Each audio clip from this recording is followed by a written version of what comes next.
Hello students, and welcome to the review for Unit 5 of your Algebra 1B course. In this unit you learned about probability and statistics, and an example of the type of problems that you will see on your unit test will be reviewed here, and also a good place to look for the type of questions you'll be asked to answer are on the quizzes that you can go back and review. Started. Just a little bit of an overcap of what you learned in this unit is about probability and statistics. These help us to make predictions and decisions based on patterns so that we can kind of predict the future. And even though it's not an exact science, it is a very important part of mathematics that we use in business all of the time and in most of the daily activities that we come upon. You'll be able to calculate statistical measurements for central tendency and dispersion, that is mean, median, mode, and range. Interpret graphs such as box and whisker plots, scatter plots, realize how statistics can be misleading, and understand multiple ways of determining outcomes of an event. So let's talk a little bit about what you must keep in mind while you are collecting and displaying data. First of all, you can use a survey to collect data unless, sometimes you have specific data that's calculated from some electronic source, but sometimes you're gathering data from people. And in that case, you have to be careful when you're taking a survey that you are gathering your data in an unbiased way. So let's say, for instance, if you want to find the favorite animal of 5-year-olds, would you ask every 5th child as they leave their classroom? Would you ask only children who have pets? Would you ask those coming out of a movie about lions? Well, as you know, 5-year-olds are highly impressionable. Most likely, if they've just watched a movie about lions or were interested in watching a movie about lions, they probably have a strong opinion about that animal, so that might throw off their response. And even children who have pets would probably be more partial to the type of pet that they have. So every 5th child as they leave the classroom would be the least biased of these. In other ways in statistics you can find bias. If you are using very good data but you're interpreting it in a certain way or even displaying it in a certain way, it may show bias. It's very important in statistics that you avoid that. I've given you an example here of a circle graph, and sometimes a circle graph can show percentages, but one thing you need to remember about a circle graph, it always needs to be divided into equal sectors. And when you show data on a circle graph, it's often measured in percents or degrees or fractions of the circle. You just need to make sure that the sections are equally divided and representative. Stem and leaf plots we'll see an example of a little bit later. They divide data into columns for easy sorting, and box and whisker plots we'll also see later in this presentation. They show data divided into fourths, also called quartiles, and how closely that data is dispersed. First, here's an example of a stem and leaf plot. Now this data consists of these numbers: 48, 50, 51, 56, 62, another 62, 64, 73, and 75. Now sometimes data is given to you nice and neat like this.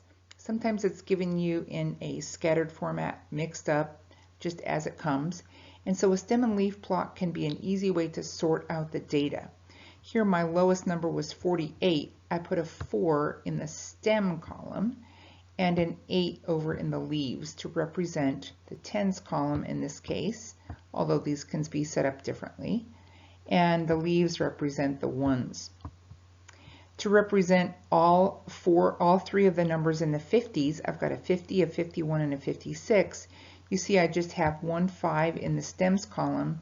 The 0 represents 50, the 1 represents 51, and the 6 represents 56.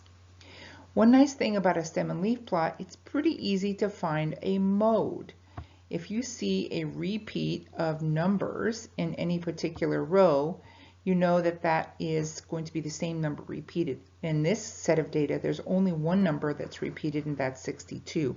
So that would be the mode of the data. It turns out to be pretty obvious. Now you can also figure out the median from this by counting to half the total. We know that there's a total of 1 number in the 4s stem, 3 in the 5s, 3 in the 6s, and 2 in the 7s for a total of 9. So we know that if we count from the beginning or the end, if we get to number 5, we'll hit the median. So here's 1, 2, 3, 4, 5. So 62 is the median of this data. The mean must also, would still have to be calculated by adding up these values and then dividing. And the average here, or the mean, is 60.1111. I won't bore you with how you can add these numbers up, but you can see that this stem and leaf makes the finding the mode in the median very easy, and that's why it's often used. Box and whisker plots are something that you may not have seen before, and they seem to be fairly complex. But the one thing that you need to remember about a box and whisker plot is that you don't know the exact data. When you're looking at the representation of the plot, you don't actually know any of the particular numbers. The only two that you actually know are the minimum and the maximum, because that is where they place the first and last dot representing the highest and the lowest number. Now, one thing that you have to find from your data in order to create this is the median. And in this case, the median of the data was at 18.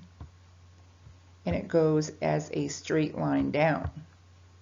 The next thing you do is separate the lower part of the data, whatever comes before the median, and you find the median of that data. And in this case, it was 17.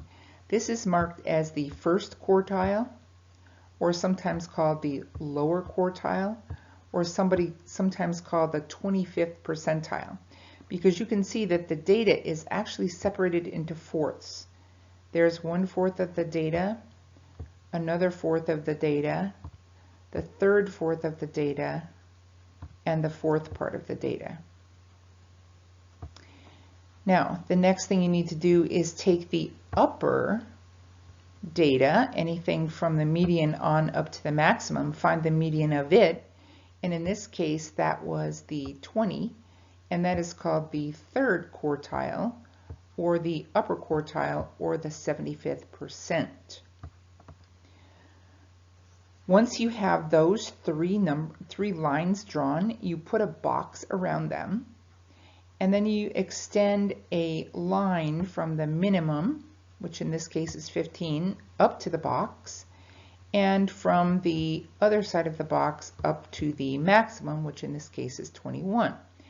This is why it's called a box and whisker, because the middle part, or the interquartile range, is in the box, and then the two whiskers extend out to the minimum and the maximum. And what this plot is supposed to do is show you how closely correlated this data is, how close the median is to the rest of the data, how spread out the data is, and some things that you can calculate from it are the range. Remember, the range is simply the maximum minus the minimum, which in this case is 21 minus 15, or 6. So we know this data is not too spread out. But we can find out even more in the interquartile range, that's between the 17 and the 20, or however many numbers are in the box. Subtracting 20 minus 17, I get 3 for the interquartile range. So that's pretty tight. Half of the data is enclosed in between 3 numbers only. All of the data are enclosed between 6 numbers total. So the interquartile range is 3, the total range is 6. Now, what do you think this data looked like in the beginning? Let's take a look. We know the minimum was 15, the maximum was 21. So I made up a set of data that maybe would work. Here I've got a 15, a 21. The median is going to be 18, so that works. The median of the lower data between the 15 and the 17 would be 16, and that doesn't match. In this case, we were looking for that first quartile to be 17. So as nice as this data would be, it doesn't really fit. I have included, though, some data down here that would fit. You see the minimum is still 15. The maximum is still 21. The median, let's see, there are 1, 2, 3, 4, 5, 6, 7, 8, 9, 10 total numbers. So the median will come between the two 18s. So the median is 18, and that matches. That means that the numbers below it, there are 5 below it, and the median of that set is 17. So that would create my first quartile. The median of the upper numbers would be 20, and that would create my upper quartile. If I drew the box, it should look pretty close to what you see in the diagram. The median is 18, the first quartile is 17, the third quartile is 20, the minimum is 15, and the maximum is 21. So a piece of data like that would fit for this type of plot. Scatter plots are another way to represent data. These are just random points, and they may or may not show a pattern. If they do, that's called a correlation. In this first example, I'm showing a pretty strong positive correlation. And you can see that I've drawn a line through this data that has a linear tendency. So this would be called a linear model of a scatter plot that shows a positive correlation. I've also got one here that shows, in the second example, a negative correlation. This line of best fit is not very good. Let me see if I can get a better one in here for you. Well, it looks like I'll just have to draw it. It would extend probably from about here down through here. You're looking for a line that splits the data, so there's approximately the same amount of points above it as below it. But you can see that it's not perfectly negative correlation, but pretty strong negative correlation. And then in this third example, you really don't see any line that exists in the data, and that would be considered no correlation. And later on, I'm going to give you some examples of these types of correlations when we get into calculating. These 4 terms you should be very familiar with: the mean, median, mode, and range. These are called measures of central tendency, and they're just a way to talk about a bunch of data. Mean means the same exact thing as the average. It's found by adding up all the pieces of data and dividing by the number of pieces that you have. Remember that the mean may not be the most appropriate because it can be thrown off if you have an outlier, which is one piece of data that doesn't seem to fit with the rest. The median is the middle number, and we just looked at this when we were talking about the box and whisker plot. It's like the median of a road. It's right in the middle of the data. Even if the data is very spread out and it doesn't seem to represent the data, it is the number right in the middle. The mode is the number that I call the most popular, or the one that occurs the most often. This one there can be no mode. There could be like no repeats of numbers, or there can be more than one mode. In that piece of data that we just looked at previously in the stem and leaf, there was one mode. The next measure is the range, and it is the difference between the greatest and the least data in your data set. This can show how widely the data is distributed. So if you say, well, you know, the average income of a person is $40,000, but you know that there are some people that make only $5,000 and some people that make $5 million, then the range is huge. So knowing that average may not have the same meaning as if the range was smaller.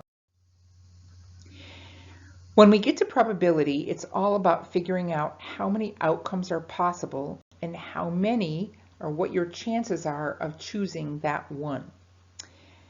You learned several calculations to help you with this. One was called the multiplication principle, and that is if there are m ways for the first event to occur and n ways for a second event to occur, then there are m times n ways for two events to occur.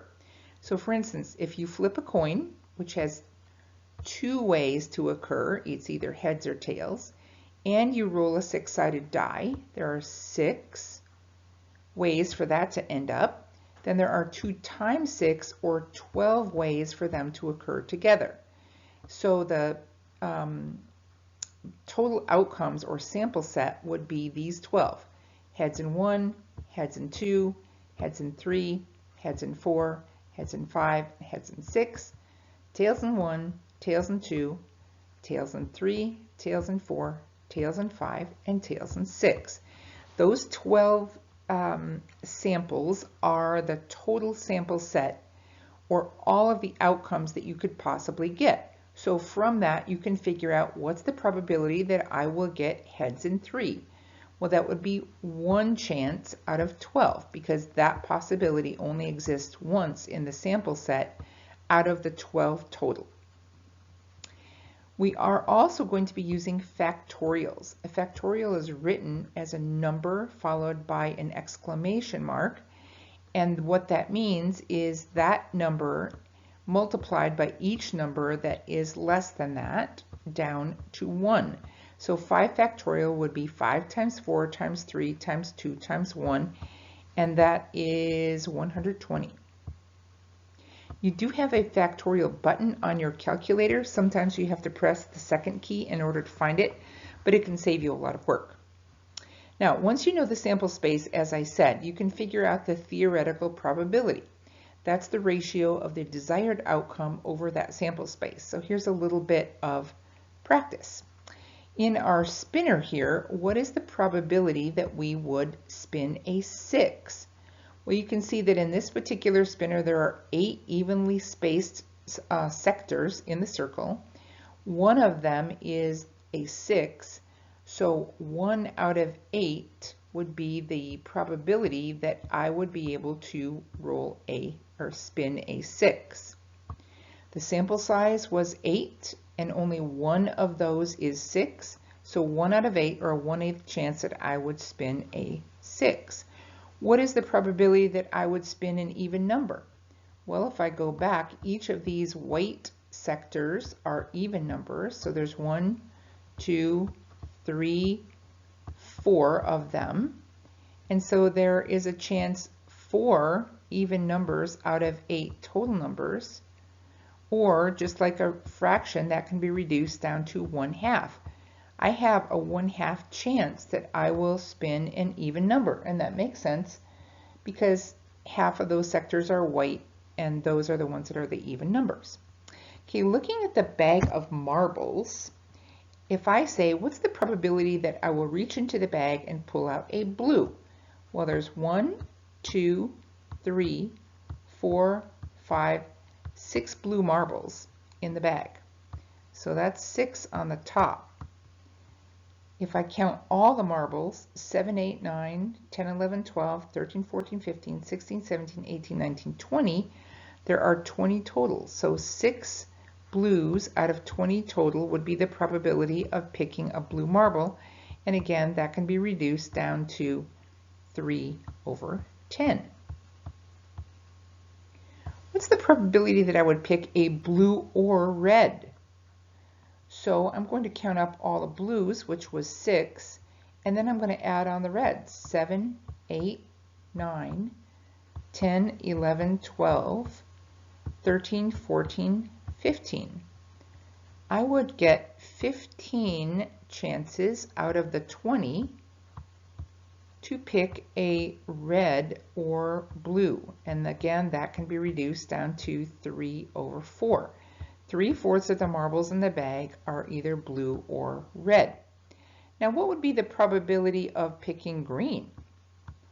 Probability of green is just going to be those remaining 5 out of 20, which can be reduced down to 1/4. Notice that 3/4 and the remaining color 1/4 always add up to 1. Every probability is between 0 and 1. If I ask you what is the probability of pulling out a yellow marble, it would be 0. 0 out of 20, because there are none in there. There's an absolutely no chance that you will get a yellow marble.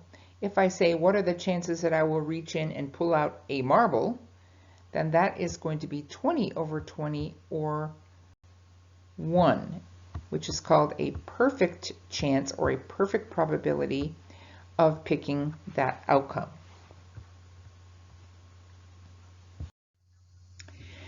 Sometimes we have more than one event happening at once, like the case with the penny and the die being rolled. Compound events involve more than one event. So for a statement involving the word or, only one of the parts needs to be true to be counted as a success, like when we were counting blue or red marbles. For statements involving and, both of the parts must be true to be counted. So we already did what's the probability of red or blue in our bag of marbles and determined that that was 15 out of 20, or 3/4.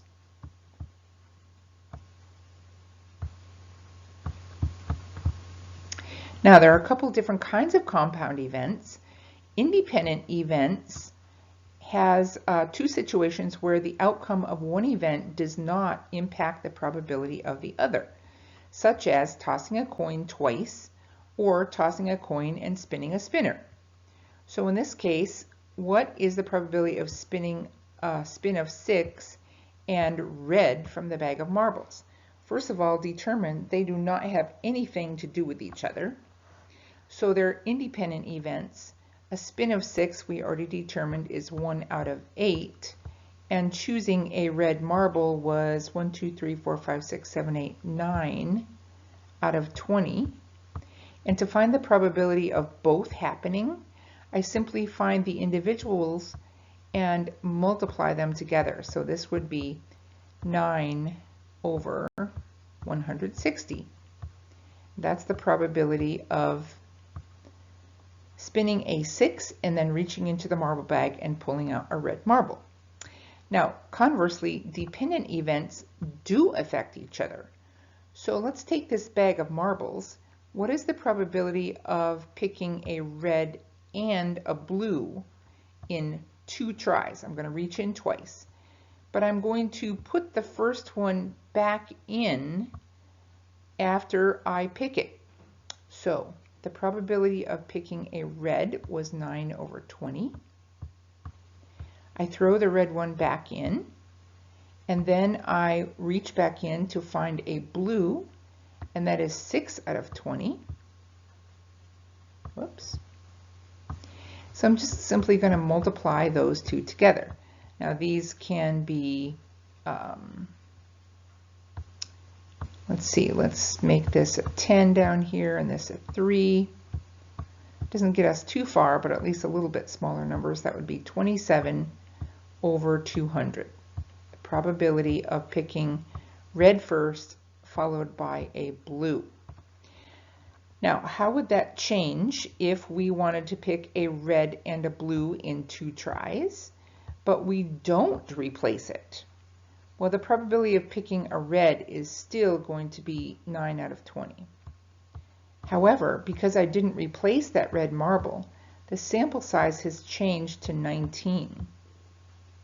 Now there are only 19 marbles in the bag. One of the red ones is gone, but it did not affect the number of blues, so there are still 6 there. Now when I multiply these together, I still am going to cancel out 1 factor of 2.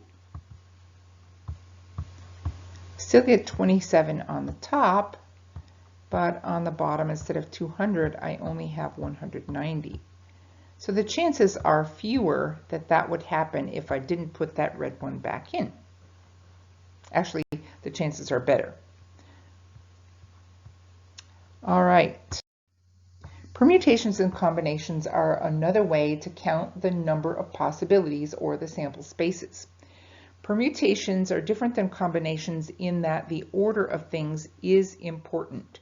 So let's say that I am electing somebody, some group of people. The first one chosen is going to be the president, the second is the vice president, and the third is the secretary. The order that I pick those is important, whereas in a combination, the order doesn't matter. So if I chose Joe, Fred, and Susie in the first one as president, vice president, and secretary, if I chose Susie, Fred, and John, or whatever name I chose, in a combination, it doesn't matter. So let's say that you're picking 3 people to act on a committee, then you would be talking about a combination. So let's try this sample. The class has 25 members. How many ways can a group of 5 members be chosen to be given a special assignment? Well, it doesn't matter what order I pick them in. I'm just going to go through. Maybe I have them count off by 5s and I take every 5th one or something like that. But anyway, order is not important because the 5 members are not ranked, so they can be chosen in any order. So this is a combination, and it's written in this kind of weird format: C for combination, 25 for the total number, and 5 for the number I'm going to choose. So you say this is a combination of 25 of which I am choosing 5. The formula for the combination is, I've included these formulas over here, and you might want to have those in your notes. And I'm just going to work one out for you. The combination of 25 choose 5 uses the 25 factorial on the top of the ratio, then 25 minus 5 factorial on the bottom, and that would be the same as if I were finding a permutation. But in order to get rid of those duplicates, like I talked about, I'm going to divide again by 5 factorial. If I expand out 25 factorial, I could write out 25 all the way down to 1. But I knew that some of these are going to cancel from the top and the bottom. So I just wrote the 25, 24, 23, 22, 21. Then 20 factorial takes care of the rest of them. Well, I kept my 20 factorial down here on the bottom, which is 25 minus 5. And then my 5 factorial is 5, 4, 3, 2, 1. If I cancel out this 20 factorial, that saves me a lot of work. Leaves me with 25 times 24 times 23 times 22 times 21 over 5 times 4 times 3 times 2 times 1. And I can do some canceling here. If I cancel the 5 from the bottom with the 25 on top, that leaves me with 5. If I cancel a 4 from the bottom with the 24 on top, that leaves me with a 6. The 23 can't factor with anything, but the 3 goes into 21 evenly, leaving me with 7 on top. And the 2 can divide the 22 in half to give me 11. So now simplified, I have only 1 on the bottom, and on the top I have 5 times 6 times 23 times 11 times 7, which turns out to be 53,130. And that seems incredibly large. And that's what these combinations help you to realize in a certain format. I've got 53,130 ways that I could choose 5 students out of 25. It's amazing. Standard deviation is one that you will see on your test, but there are only a couple of questions concerning this. Standard deviation is the measure of how spread out numbers are. So if we look back at our scatter plot and we drew the line between them, if that line had hit every single data point, that would have been a perfect standard deviation. However, it's not usually that way. So in order to find it, first you find the variance, or how far apart those points are from the line, and then you find its square root. So the first step to finding the variance is to find the mean, or the average, of all the data. Then to find the variance, you calculate how far each number deviates from the mean. Then you square each of those numbers. Then you take the average of all those numbers, and that's the variance. Finally, you take the square root of that, and that is the standard deviation. So let's take a sample set. I've got a sample set of 1, 2, 3, and 4. First, I average them. I add up 1, 2, 3, and 4. That makes 10 divided by 4, so the average is 2.5. And you can see that's right smack in the middle of this set of data. Now the variance takes each of these numbers, 1, 2, 3, and 4, subtracts them from 2.5 to see how far away they are. Well, 2.5 minus 1 is 1.5. 2.5 minus 2 is just 0.5. 3 minus 2.5 is 0.5 again. And 4 minus 2.5 is 1.5. If I square those, 1.5 squared is 2.25. I've got two of those. 0.5 squared is 0.25, and I have two of those. If I add those all up and divide by 4, the average is 5 over 4, or 1.25. Finally, the last step is to take the square root of 1.25, so the standard deviation of this set of data is 1.118. If I scored this data on a scatter plot or something and drew a line, it would be very close to a true line. The correlation coefficient is another calculation that you learned in one of your lessons. And as you can see, I put the formula up here, and you can see that it looks very, very difficult. It's not too bad. If you followed along in your lesson how they made a chart and just took basically the same type of thing we're doing with the standard deviation, you have several columns to sort out as you do these. And it is tedious, but it's possible. It's not hard mathematics. But I did provide you with a link to a calculator where you can just put the numbers from your data into it and calculate this coefficient because it's very important. What happens is, again, just like the scatter plots, this tells you what kind of correlation and how strong it is. So this is used all of the time in your news stories and any kind of data collection from important research that's done. And what it does is tell you how reliable the data is. So if you say, well, everybody who's on a certain diet loses weight and lives 10 years longer, that's really important information. But you want to make sure that you check your data and see that it is correlated very closely. So here's some examples. What you can find out from a correlation coefficient is how closely the data is correlated. For instance, if you have data from the height and weight of children, there would likely be a high positive correlation. That is because, and that would be close to 1. Remember, this is kind of like probability.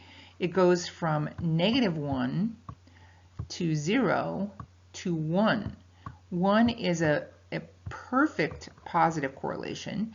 -1 is a perfect negative correlation, and 0 is just really no correlation before, like that scatter plot that we saw. So let's go back to our problem with the children with their height and weight. Well, this would be nearly perfect because we know in general that children's weight increases as their height increases. So you'd see a pretty steady increase in both, and that would create a correlation coefficient very close to 1. If you have data from the amount that you spend to the amount that you have in the bank, there would be a high negative correlation close to -1 because as your money spent increases, the money in the bank decreases. So it's going to be going downhill. If you have data from an increase in vocabulary words and the amount of peanut butter somebody eats, then there's likely to be no correlation because that would be something close to 0 because we really don't think that there is any reason why vocabulary would be affected by peanut butter. So that's the way the correlation coefficient is used. Calculating it is another story, and that's done best with one of these fancy calculators. Now, the test has 37 questions. I've gone over most of the basic ideas that you need to know. If after watching this review you still have questions, make sure that you write those down. Either go back and look through your previous quizzes because you know those quiz questions are very similar to the ones you'll see on the test, or give me a call. In fact, you need to give me a call after you watch this review anyway, so that's a good time to ask those questions if you still have them, and make sure that you're prepared for the test. Allow yourself at least an hour to take this test without interruption because you know that you can only take it once. And you are timed between questions. So some of those that take a little bit of calculation may take you a little bit of time. Make sure that you don't have any distractions. Let me know if you have any questions before you take the test. And I'm looking forward to your phone call, and good luck on the test.